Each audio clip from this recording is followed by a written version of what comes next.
Assalamualaikum warahmatullahi wabarakatuh. Selamat pagi anak-anak. Sebelumnya Ibu absen terlebih dahulu ya. Abdul Malik, Adit. Aditya. Aji. Adil. Anissa. Arina Ditama. Fahri. Faisal. Mei. Atari. Muhammad Indra. Mufri. Nova. Rahardian. Rahma. Bagus. Feral. Yafi. Yusuf. Jadi semua ya, alhamdulillah. Sebelumnya Ibu mau menanyakan gimana kabar kalian, sehat? Alhamdulillah. Di sini ada yang tahu nggak? Hari ini kita mau belajar tentang apa? Ya, ya betul, tentang ketiga. Nah, di antara kalian ada yang tahu nggak singkatan dari K3 itu sendiri apa? Nah, betul. Nah, K3 sendiri itu artinya singkatannya dari kesehatan, keselamatan kerja. Nah, tujuan dari K3, ada yang tahu tujuannya apa? Ya, jadi tujuan dari K3 yaitu tujuannya untuk melindungi para pekerja atau orang lain yang ada di sekitar tempat kerja itu. Ya, tujuannya adanya K3 yaitu itu untuk melindungi karyawan atau para pekerja ataupun yang mempunyai perusahaan itu sendiri dan orang lain yang ada di sekitar tempat kerja tersebut. Nah,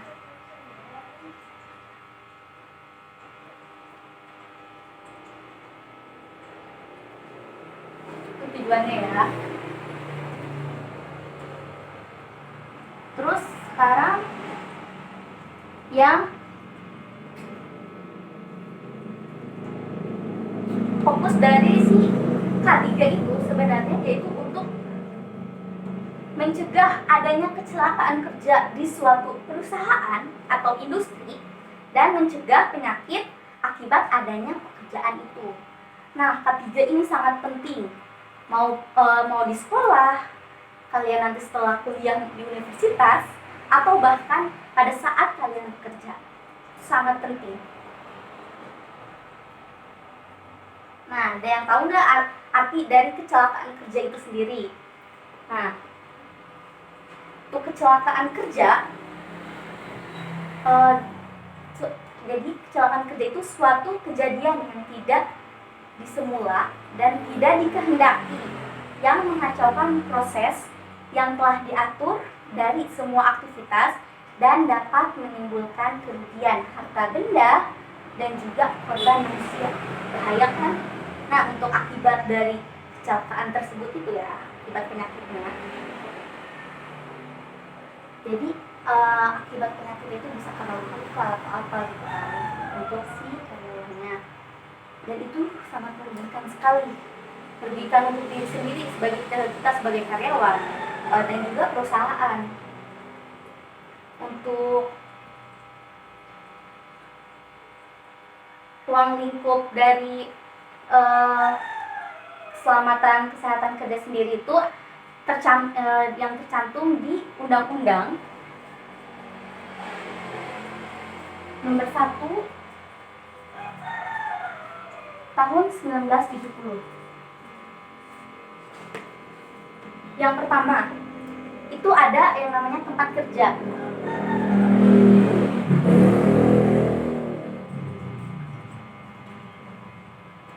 Ada juga tenaga kerja dan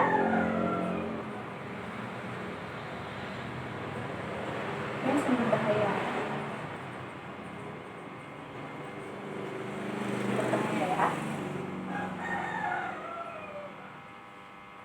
Nah, yang pertama itu ada tempat kerja. Jadi, di mana adanya usaha, baik usaha yang bersifat ekonomis maupun usaha sosial, itu yang dinamakan tempat kerja. Nah, di tempat kerja ini pasti adanya tenaga kerja yang bekerja di dalam baik secara terus-menerus maupun hanya sewaktu-waktu. Nah, jadi di dalam suatu tempat kerja itu ada karyawan yang terus bekerja atau yang kerjanya hanya sewaktu-waktu. Terus tempat kerja itu ada juga sumber bahayanya, dan itu bermacam-macam sekali.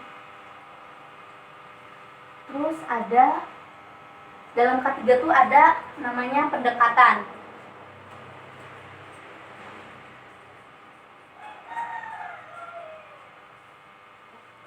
Untuk pendekatan ketiga sendiri, yang pertama ada pendekatan secara hukum. Terus ada kemanusiaan,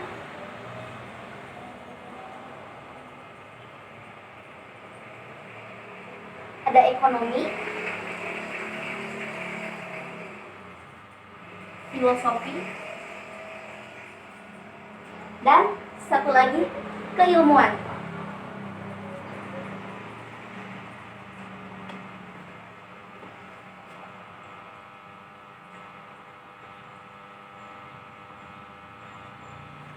Untuk pendekatan dari ketiga yang pendekatan hukum, yang pertama, ketiga merupakan ketentuan perundingan. Nah, jadi di dalam hukum, pendekatan hukum, ketiga itu merupakan ketentuan perundangan maksudnya. Jadi dia itu ketiga itu tercantum di dalam undang-undang.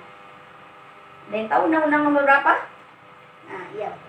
Undang-Undang Nomor 1 Tahun 1970. Dia tentang keselamatan. Nah, dalam pendekatan hukum juga K3 wajib dilaksanakan. Tidak ada toleransi bagi setiap usaha atau tempat kerja tidak dikerjakannya K3 itu wajib harus ada K3. Terus pelanggaran terhadap K3 dapat dikenakan sanksi pidana, denda atau kurungan. Nah, jadi setiap perusahaan yang tidak menerapkan K3 akan mendapatkan sanksi atau hukuman. Selanjutnya dari pendekatan yang kemanusiaan. Kecelakaan menimbulkan penderitanya bagi si korban ataupun keluarga. Nah, jadi dari pendekatan kemanusiaan itu K3 tuh dia tuh menyebabkan penderitaan bagi si korban dan keluarganya. Karena jika si korban yang tersebut mengalami kecelakaan kerja, otomatis berdampak kepada keluarganya. Bisa saja keluarganya tidak bisa lagi mendapatkan nafkah dari korban tersebut yang menjadi korban kecelakaan kerja. Selanjutnya, K3 melindungi pekerja dan masyarakat. Jadi K3 ini bukan hanya melindungi pekerja, tapi juga masyarakat. Jadi maksud masyarakat di sini sebuah lapangan, sebuah tempat kerja pasti ada masyarakat di sekitarnya. Nah, di situ juga K3 dapat melindungi masyarakat di sekitar tempat kerja itu. Selanjutnya, K3 ini juga merupakan bagian dari HAM. Ada yang tahu arti HAM? Singkatannya apa? Yo. Hak asasi manusia. Selanjutnya, pendekatan K3 dari ekonomi. Yang pertama, K3 mencegah kerugian. Jadi semakin kecilnya kecelakaan kerja dalam sebuah tempat kerja, otomatis kerugiannya juga semakin sedikit. Kedua, meningkatkan produktivitas. Jadi semakin sedikitnya kerugian yang disebabkan oleh kecelakaan kerja, otomatis produktivitas juga dapat meningkat.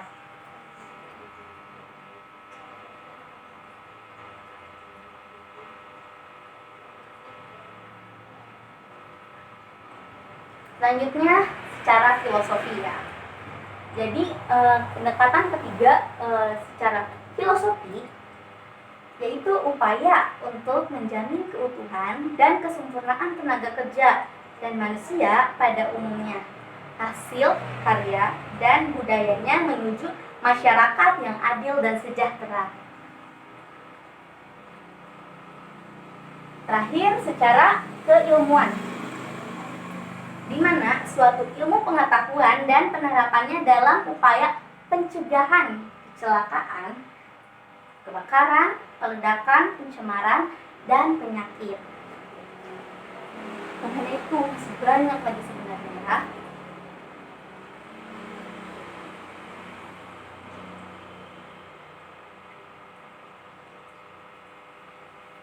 Terus selanjutnya ada aspek penerapan dari K3. Jadi dia aspek penerapan dari si K3 tersebut. Yang pertama, adanya perencanaan, di mana dalam perencanaan ini ada yang namanya pemasangan, pemakaian, perawatan. Nah, selanjutnya ada pengendalian.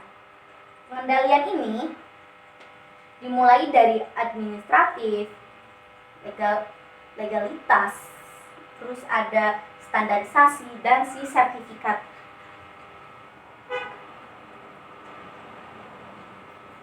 Selanjutnya untuk identifikasi bahaya yang disebabkan oleh kecelakaan kerja. Yang pertama, sebelum memulai suatu pekerjaan harus dilakukan identifikasi bahaya guna mengetahui potensi bahaya dalam setiap pekerjaan tersebut.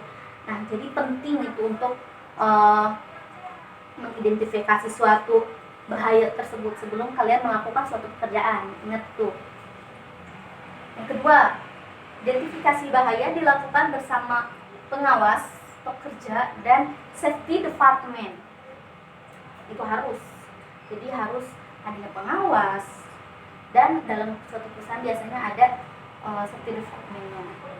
Terus yang ketiga, semua hasil identifikasi bahaya harus didokumentasikan dengan baik dan disajikan sebagai pedoman dalam melakukan setiap kegiatan.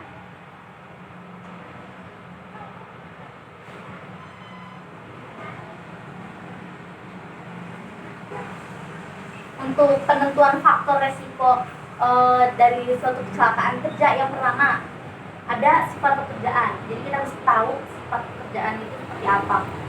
Yang kedua ada lokasi kerja. Lihat lokasi kerja tempat kita bekerja itu bagaimana. Terus potensi bahaya di tempat kerja sudah dijelaskan kan. Jadi dalam bekerja kita harus lihat bagaimana potensi bahaya yang ditimbulkan di tempat kerja tersebut. Selanjutnya potensi atau kualifikasi kontraktor.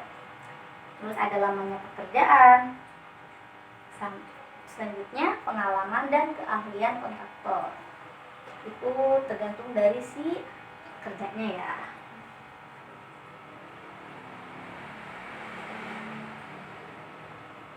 Nih. Akibat dari si kecelakaan kerja tersebut bermacam-macam. Dari pertama, korban kita sebagai manusia bisa meninggal, bisa luka-luka, lukanya tuh bisa luka berat ataupun luka ringan. Terus kerugiannya itu bisa berupa bangunan, peralatan atau mesinnya tersebut, bahan baku, bahan setengah jadi maupun bahan jadinya.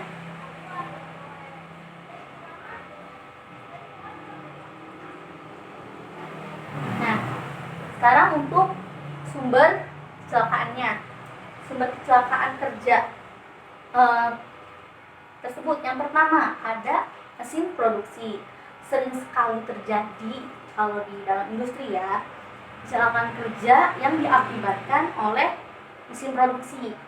Nah itu tuh sebenarnya ulah kelalaian kita sendiri sebagai pekerja ya, dimana kita tidak mengikuti aturan yang ada.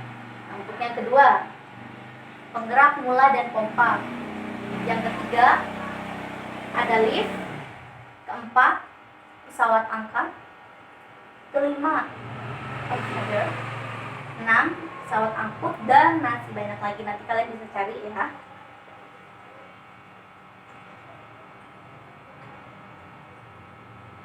Ini sudah kalian.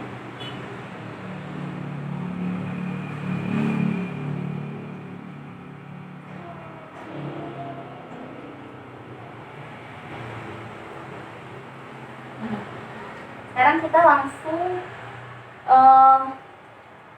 masuk ke prinsip dasar dari Undang-Undang Nomor 1 Tahun 1970, di mana undang-undang di sini dia menjelaskan tentang kecelakaan kerja. Nah, untuk sentralisasi kebijakan dan desentralisasi pelaksanaan melalui pengangkatan ahli K3. Nah, untuk ahli K3 sendiri sebenarnya sekarang sudah lumayan banyak ya. Jadi untuk kalian yang ingin menjadi ahli K3 itu bisa mengikuti pelatihan terlebih dahulu. Terus selanjutnya manajemen partisipasi keikutsertaan pekerja sebagai anggota P2 K2 dan ikut merumuskan kebijakan K3 yang berkaitan dengan kepentingan pekerja. Selanjutnya pemberdayaan pekerja dan perusahaan.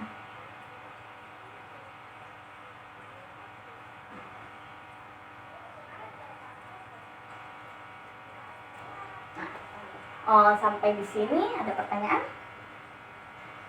Oke, ini lebih baik karena tidak ada pertanyaan. Sekarang ibu mau kalian mau ibu bagi kelompok, bikin 5 kelompok saja. Ya, 5 kelompok. Di sini ibu mau dari masing-masing kelompok kalian dijelaskan tentang tentang pendekatan hukum ini untuk kelompok 1, pendekatan kemanusiaan untuk kelompok 2, pendekatan ekonomi untuk kelompok 3, pendekatan filosofi untuk kelompok 4, dan pendekatan keilmuan untuk kelompok 5. Nah, setelah itu masih ada, udah hanya ini tugasnya. Ibu juga mau kalian identifikasi kecelakaan kerja apa saja yang dapat terjadi. Kita di praktikum aja ya, praktikum terserah kalian mau otomotif atau pemesinan. Di sini kalian tentukan, misalkan pada MK sepeda motor, kecelakaan kerjanya ada apa saja, kalian sebutkan, dan itu penyebabnya apa, kalian sebutkan. Tapi setiap kelompok tidak boleh sama. Oke? Ada pertanyaan? Cukup? Mungkin karena tidak ada pertanyaan, sekian ya yang dapat ibu sampaikan. Nanti kita bertemu kembali minggu depan. Tugasnya harus selesai. Oke? Tugasnya per kelompok ya. Oh iya, untuk tugasnya kalian bisa dikirim saja. Oke? Ya. Terima kasih. Wassalamualaikum warahmatullahi wabarakatuh.